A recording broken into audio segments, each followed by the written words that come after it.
the light of the world. Lord, you call me the light of. 저는 바울을 연구한 학자로서 바울 서신을 무엇보다 그리움의 서신들이라고 규정합니다. 바울의 편지에서 목회자인 바울이 성도들을 향해 갖는 그리움을 빼면 메마른 신학적 명제만 남을 수 있습니다. 바울 서신을 결코 이해할 수 없습니다. 바울의 첫 편지는 데살로니가 전서입니다. 황명글님의 시에 나오는 사랑을 갓배울 때의 그 그리움, 그 보고 싶음. 이 데살로니가 전서는 첫사랑의 그리움이 출렁이는 편지입니다. 2장 8절, 우리가 이같이 너희를 사모하여 하나님의 복음뿐 아니라 우리의 목숨까지도 너희에게 주기를 기뻐함은 너희가 우리의 사랑하는 자 됨이라. 사랑이라는 말이 나오고 사모라는 말이 나옵니다. 목숨까지를 주기를 절개한다, 그만큼 깊이 사랑한다, 그러니 사모한다는 거죠. 이 사모한다는 건요, long for, 보고 싶어 한다는 말입니다. 바울은 데살로니가 교회를 개척하고 한참 커가던 중에 갑자기 불황자들이 들이닥쳐 핍박해서 신발 신을 여유도 없이 도망 나와야 했습니다. 그리고 편지하는 겁니다. 여러분, 누군가를 사랑하십니까? 목숨까지도 줄 수 있을 만큼, 그러면 당연히 사모하는 마음, 보고 싶은 마음이 있게 마련입니다. 2장 17절, 형제들아 우리가 잠시 너희를 떠난 것은 얼굴이요 마음은 아니니. 마음은 함께 한다는 거죠. 마음이 함께 한다는 겁니다. 마음에 함께 하니 얼굴을 보지 않아도 괜찮다? 아니죠. 마음으로 함께 하니 너희 얼굴 보기를 열정으로 더욱 힘썼노라. 그러므로 나 바울은 한 번, 두 번 너희에게 가고자 하였으나 사탄이 우리를 막았도다. 바울의 편지는 처음부터 끝까지 이런 사모함으로 넘칩니다. 첫 편지 데살로니가 전서가 사모함, 그리움으로 시작했는데 말린에 쓴 편지 빌립보서도 마찬가지입니다. 내가 그 둘 사이에 끼었으니 차라리 세상을 떠나서 그리스도와 함께 있는 것이 훨씬 더 좋은 일이라. 그렇게 하고 싶으나 사형 판결 예상되는 재판을 앞두고 그냥 나는 하나님이 모르시면 나 자신을 위해서는 천국 가고 싶다는 거죠. 24절에 보면요, 내가 육신으로 있는 것이 너희를 위하여 더 유익하리라. 내가 살 것과 너희 믿음의 진보와 기쁨을 위하여 너희 무리와 함께 거할, 몸으로 함께 할 이것을 확실히 아노니 그랬습니다. 여러분, 사람이 생명의 욕구가 얼마나 강했습니까? 바울이 그걸 내려놓았어요. 차라리 죽는 게 편하겠다, 훨씬 좋겠다, 기쁘겠다. 그렇지만 끝까지 생명을 내려놓아도 내려놓지 못하는 게요, 성도들을 그리워하는 마음이에요. 그 그리움과 책임감. 여러분, 복음 안에는요, 이 그리움의 DNA가 있습니다.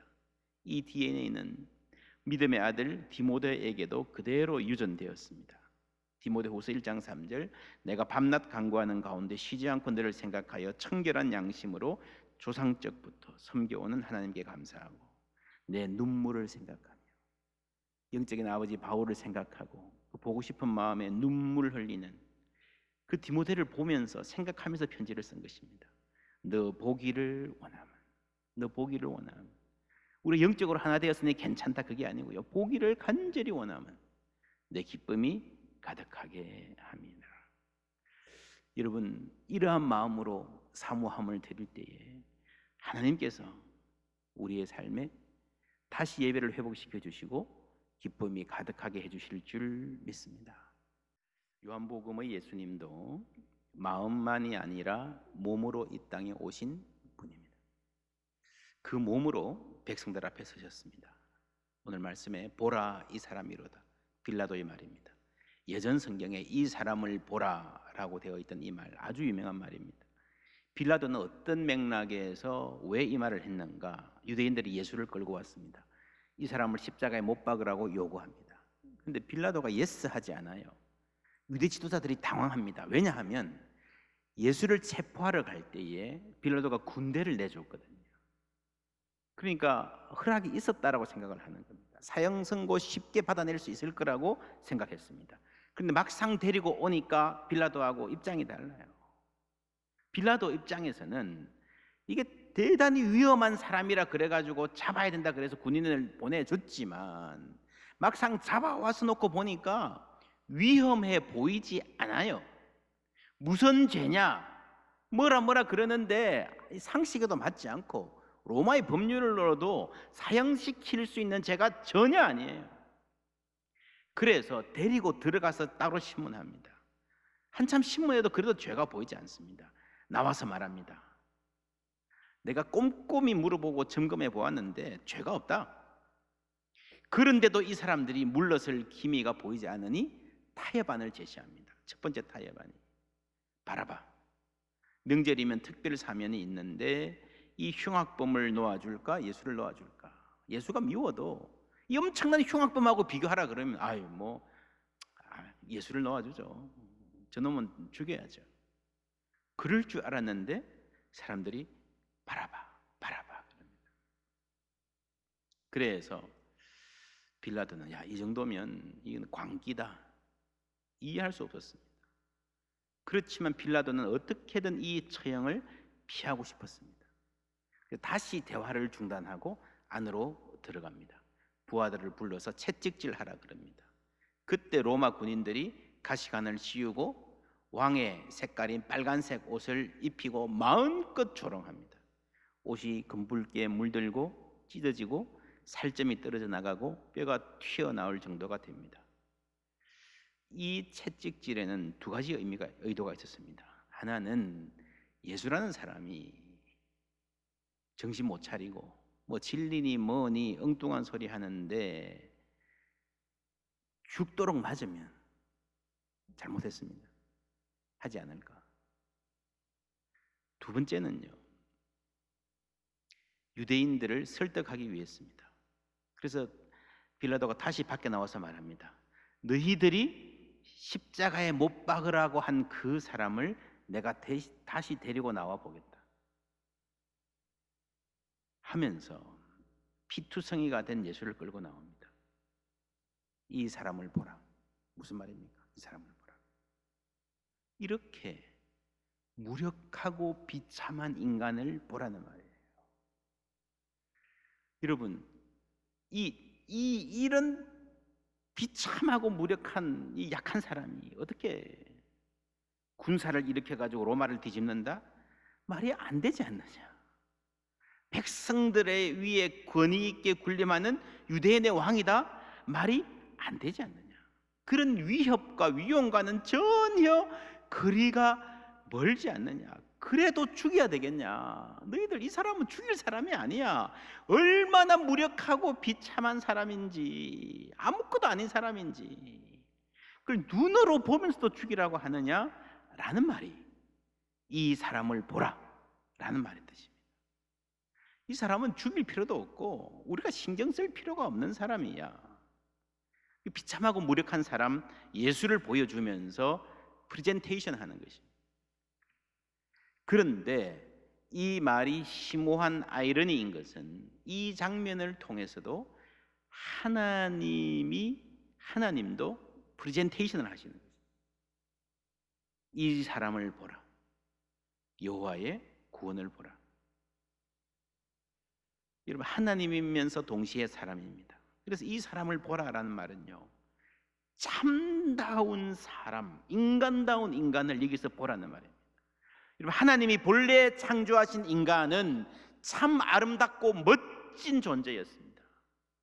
그러나 인간이 죄를 지은 후에, 타락한 후에 그 모습은 볼품 없어졌습니다. 사람이 어떻게 저렇게 이기적일 수 있을까? 모든 것을 자기 중심적으로 생각하는 존재, 늘 열등감과 불안에 시달려 사는 존재, 정작 두려워해야 할 것은 두려워하지 않고 두려워하지 말아야 할 것에 짓눌려서 벌벌 떠는 존재, 가장 사랑해야 될 사람들에게 가장 깊은 마음의 상처를 남기며 살아가는 존재. 이런 망가진 인간들만 눈에 보이는 세상에서 하나님께서 그 중앙에 예수를 세우시고 이 사람을 보라 하시는 것입니다. 하나님의 프레젠테이션입니다. 이 프레젠테이션 하면 생각나는 사람 애플의 스티브 잡스입니다. 그가 새로운 제품을 들고 나와 카메라 앞에 서면 세계가 들썩였습니다. 애플의 주가가 치솟고 언론들은 앞다투어 보도하고 소비자들은 그 전날부터 오픈하는 날 가게 앞에 가서 밤을 새워서 줄을 섭니다. 어떤 제품은 이것으로 세계의 역사가 바뀌었다라는 평가를 듣기도 했습니다. 기업 CEO의 프레젠테이션, 명품의 탄생. 이 사람을 보라. 이 장면은 하나님의 프레젠테이션입니다. 명품 인간을 소개한다고 할까요?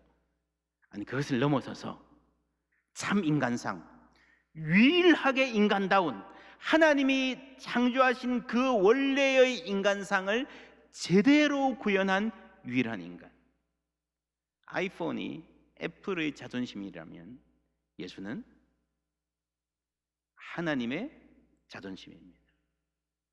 여러분, 진정한 인간, 최고의 인간을 사람 앞에 소개한다면 어떤 사람일 것 같습니까? 역사상 살아있는 모든 사람들 중에서 최고의 인간, 범위를 좁혀서 최고의 한국인을 소개한다면 누구를 소개할 것 같습니까? 한국 왕 중에, 대통령 중에 최고의 대통령, 노벨상을 받을 만한 최고의 학자, 김연아나 손흥민 같이 젊고 유능하고 매력적인 스타들. 그런데 하나님이 소개하는 명품 인간은 늠름한 황제도 뛰어난 학자도 스타도 아니었습니다. 갈릴리 시골에서 온 한 청년, 그것도 잘 나갈 때가 아니고요. 채찍에 맞아서 상하고 찢긴 비참하고 무력한 모습, 왕이라고 하면서 가시관을 지어서 만인의 조롱의 대상이 된 그 몸을 놓고 하나님 말씀하십니다. 이 사람을 보라. 모두가 성공을 바라는 세상, 모두가 권력을 추구하는 세상, 많이 가지고 많이 배우고 화려한 외모와 이력을 자랑하는 세상에서 아무것도 내어놓을 것 없는 한 사람을 통해서, 모두가 실패자라고 손가락질하고 고개를 돌려버리는 한 사람을 통해서 하나님은 참 인간의 모습을 보여주십니다. 사람들은 한 인간의 모습이 얼마나 비참할 수 있는가 하는 그 장면에서 하나님은 한 인간이 얼마나 아름다울 수 있는가를 보여주셨습니다. 이 사람을 보라. 예수님의 겸손과 온유, 죽음 앞에서도 하나님을 신뢰하는 신실함, 그리고 나를 희생해서 인류를 구원하시려는 그 사랑, 참 인간입니다. 이것이 복음입니다. 신기하게도 얼마 지나지 않아서 그 분 안에서 참 인간을 발견한 사람이 점점 늘어났습니다. 우리도 그와 같이 되고 싶다 하는 사람들이 점점 늘어났습니다. 그 흐름이 로마 제국을 뒤덮었고 오늘 우리에게까지 이어져서 우리도 오늘 그 분을 예배하고 있는 줄 믿습니다. 교회는 이 그리스도의 사랑으로 구원받은 공동체입니다. 교회는 그리스도의 아름다움을 알고 그 아름다움을 본받는 공동체입니다. 그런 점에서 교회 역시 하나님의 자존심이어야 합니다. 장인이신 하나님이 만드신 명품 중의 명품 브랜드 그리스도를 본받는 명품 공동체입니다. 베드로전서 2장 9절 그러나 너희는 택하신 족속이요 왕 같은 제사장들이요 거룩한 나라요 그의 소유가 된 백성이니 이는 너희를 어두운 데서 불러내어 그의 기이한 빛에 들어가게 하신 이의 아름다운 덕을 선포하게 하려 하심이라. 옛날 성경에 그 아름다운 덕을 선전하게 하려 하심이라 라고 번역되어 있었습니다. 선전, 아주 마음에 와닿는 익숙한 용어죠. 그런데 오늘의 한국교회 선전이 잘 안 되는 상황입니다.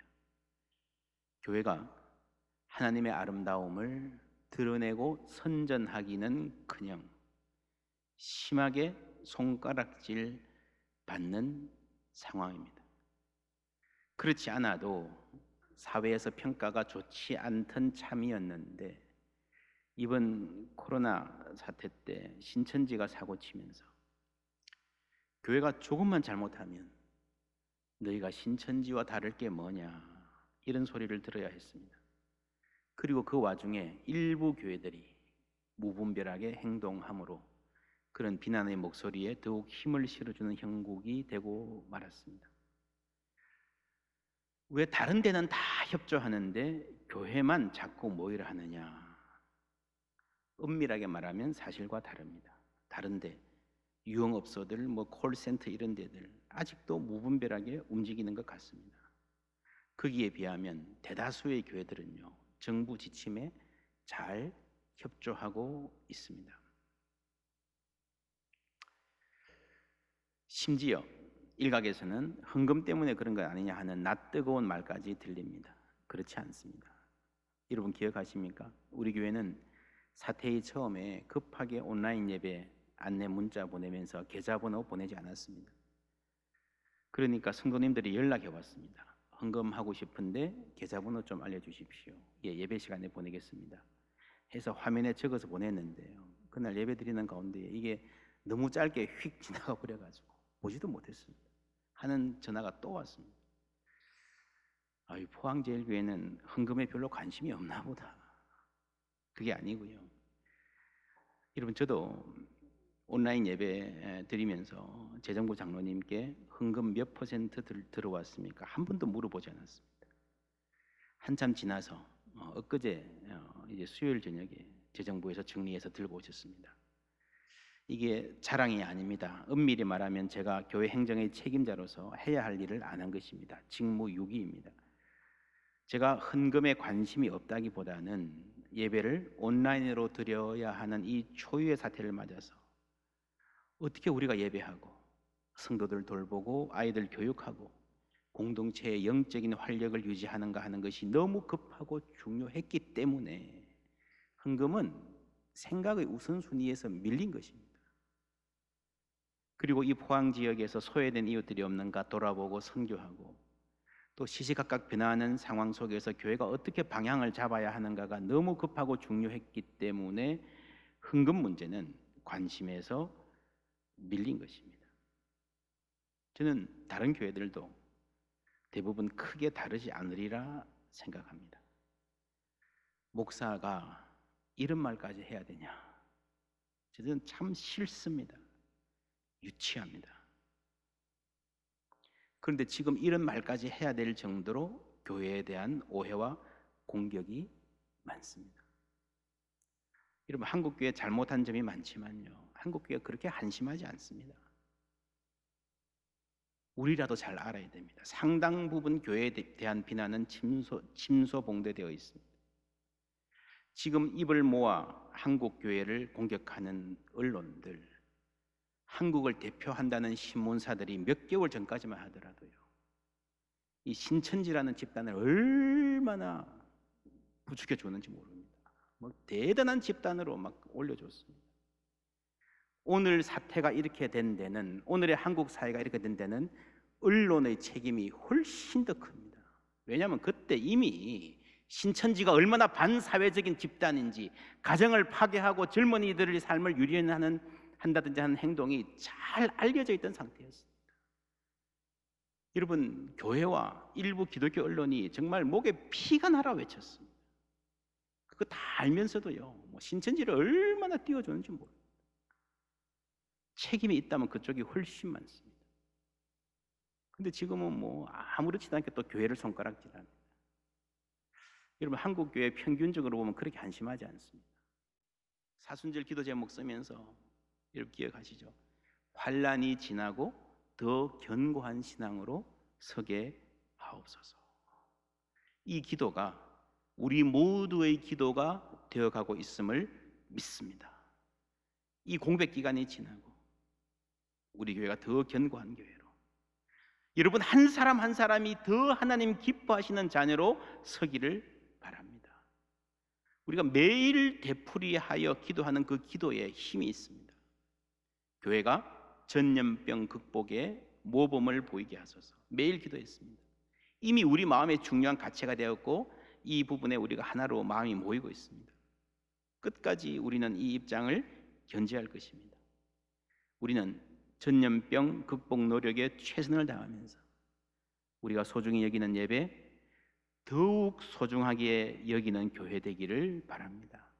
어쩌면 앞으로가 더 힘든 시기가 될 것입니다. 전에 경험하지 못한 어려운 시기가 다가오겠지만 전에 알지 못했던 크고 놀라운 은혜를 경험하는 시기가 될 수도 있습니다. 그럴 수 있을 것 같습니까? 어떻게 될 것 같아요? 하나님의 사인이 있습니다. 우리가 예배로 모이지 못하는 동안에도 교회의 심장, 선교의 심장, 이웃 사랑의 심장이 힘차게 뛰고 있습니다. 여러분 광고에서 보셨지만 지난 주간에도 청년들, 우리 상공풀, 도움이 필요한 가정 아이들 돕는 일 계속했습니다. 권사님들 면 마스크 만드시고요. 우리 장로님들은 이웃 교회 가서 방역하시고요. 국제부 유학생 돕는 일 계속하고 있습니다. 다비다 선교회 이웃들에게 반찬 만들어 봉사하는 손길 열심히 하고 계십니다. 여러분 어떠십니까? 하나님이 보시고 뭐라 그러실 것 같아요? 포항제일교회 쓸만하다 그러실 것 같습니까? 그래, 너희들이 내 자존심이다 말해주시면 좋겠습니다. 그렇다면 교회에 희망이 있습니다. 왜냐하면 우리의 미래는 세상 사람들에게 달린 것이 아니라 하나님께 달려있기 때문입니다. 포항제일교회의 미래가 하나님 손에 있습니다. 여러분 미래가, 여러분 자녀와 생업과 건강이 하나님 손에 달려있음을 믿습니다. 한국교회의 미래가, 대한민국의 미래가, 이 세계의 미래가 하나님 손에 있음을 믿습니다. 이 믿음 안에서 평안 누리시기를 바랍니다. 이 믿음 안에서 더욱 주님 사모하시기를 바랍니다. 그럴 때에 우리는 부족하지만 하나님의 아름다움을 세상에 보여주는 하나님의 자존심으로 우뚝 서게 될 것입니다. 생명의